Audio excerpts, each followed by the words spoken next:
Jarl, er du til det, der man vil kalde IT-humor? Altså hvis jeg siger, hvad er tykke menneskers yndlings-PC-fabrikant? Hvad siger du så? Deller. Okay. Ej, det er nok ikke så rigtigt. Nej, okay. Hvad gør Bill Gates, når han ikke kan starte bilen? Nej, jeg vil ikke vide det. Han lukker alle vinduer og prøver igen. Okay, den er meget sjov. Den synes jeg faktisk sjov. Ja, okay. Ja. Grunden til, at vi taler om IT-humor, det er, fordi vi er faldet over en mand, som vi kan mærke bliver en mand, vi tager os meget, meget tæt til os her på programmet. Okay. Han hedder Kenneth Whitmore Lund, og han er vært på det program, der hedder Smart Living TV på DK4. Okay. Det er et computerprogram, og han har IT-humor. Nu er du altså der måske, hvor at du samlet set får måske 20% rating på din harddisk. Og så vil jeg da, hvis jeg var dig, begynde at overveje, i hvert fald kraftigt, en sikkerhedskopi, hvis ikke endda at begynde at overveje at skifte harddisken ud. Det er IT-humor. Jamen, det er også. Er det rigtigt? Jeg ved ikke, hvor det kommer fra. Hvad sker der derinde i ham? Jeg ved det ikke, hvad der sker, men jeg ved bare IT, når han siger backup. Jamen, det der backup, det er jo nærmest det er noget seksuelt for ham, tror jeg. Det er sjovt, du siger det, Jarl, fordi nej, vi hopper videre på programmet. Backup, ja. Ja, det er præcis. Vi hopper lidt videre, fordi det har så gjort, at vi har holdt øje med Kenneths program lidt nærmere. Og han fortæller faktisk om Twitter, og vi har jo en Twitter-profil her på programmet, man kan følge osv. Så vi tænker, det er interessant for os. Lad os prøve at se, hvordan det ser ud, når Smart Living TV snakker om Twitter. Ved hjælp af en lille markør i Twitter, der kan man gøre andre folk opmærksom på, at det, man skriver nu, det handler om det her bestemte emne, og det skal du bare prøve at se her, det er faktisk lynende smart. Det kører selvfølgelig både på Mac og PC og på iPad og så videre, men lad os lige gå på Twitter her i første omgang.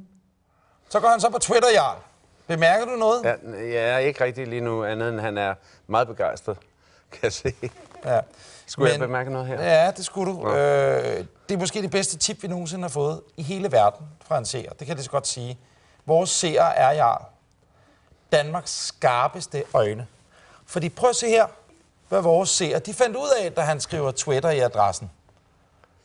Deroppe. Så zoomer vi lige ind, og det er altså ikke noget, vi har fundet på. Deroppe, der ligger der jo altså... Der ligger et ordentligt bibliotek. Der, som man siger, det er jo historikken. Men så er jeg jo ret i det før. Men når han har nogle koder inde i sig selv, når han siger backup, så har han jo været allerede dernede i... Og prøv at kan du se, hvad det er, han har været inde på? Busty German Amateur. Free porn videos, free porn sex. Men så kommer Coffee Brewer with Thermal.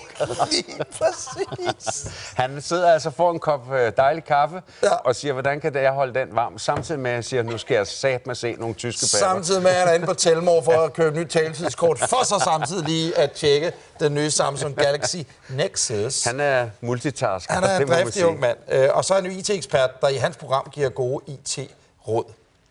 Kære Kenneth Whitmore Lund, må vi give dig et godt råd fra den ene IT-ekspert til den anden. Og jeg ved, hvad jeg taler om. Når du er inde på sider som for eksempel xhamster.com, spankwire.com, redtube.com, twogalore.com for den visuelt kredsende gentleman, two girls on a cup eller girls caught on the wrong side of town.com, så gør du det, at du går lige ind.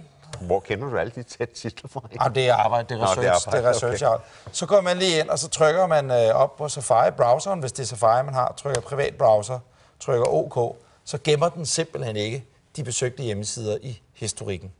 Kære Kenneth, jeg kan sige, at her fra Natholdet, vi elsker dig, Godt, og vi holder øje med dig.